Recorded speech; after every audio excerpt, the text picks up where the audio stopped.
Verse 1, O Lord, my heart is not lifted up, my eyes are not raised too high. I do not occupy myself with things that are too great or too marvelous for me. That is how the ESV presents this. Let's quickly look at a couple other translations so we can get a full picture of what exactly this verse is saying. I don't concern myself with matters too great or too awesome for me to grasp.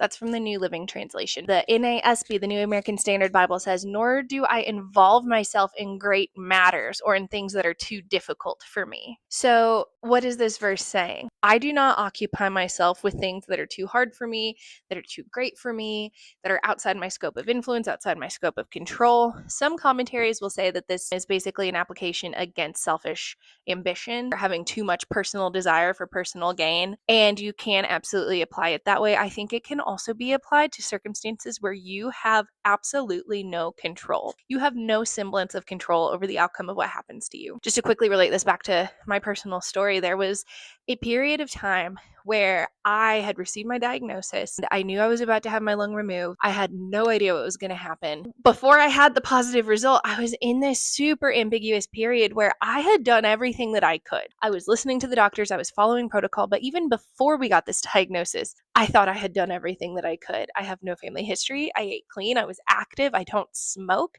I lived non-toxic. There was no reason on paper that we could point to for why I should have a super rare form of lung cancer.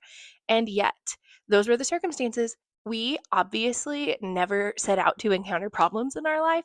And yet, Scripture tells us that the enemy prowls like a roaring lion looking for someone to devour, that same enemy comes to kill, to steal, and to destroy. Jesus himself even promises us that in this world you will have tribulation, but take heart, for Jesus has overcome the world. In light of all of that, I had a lot of questions. I had a lot of worries. I had a lot of fears, and I could do nothing but trust in God. I could do nothing but pray. Oh Lord, my heart is not lifted up. My eyes are not raised too high. I do not occupy myself with things too great or too marvelous for me.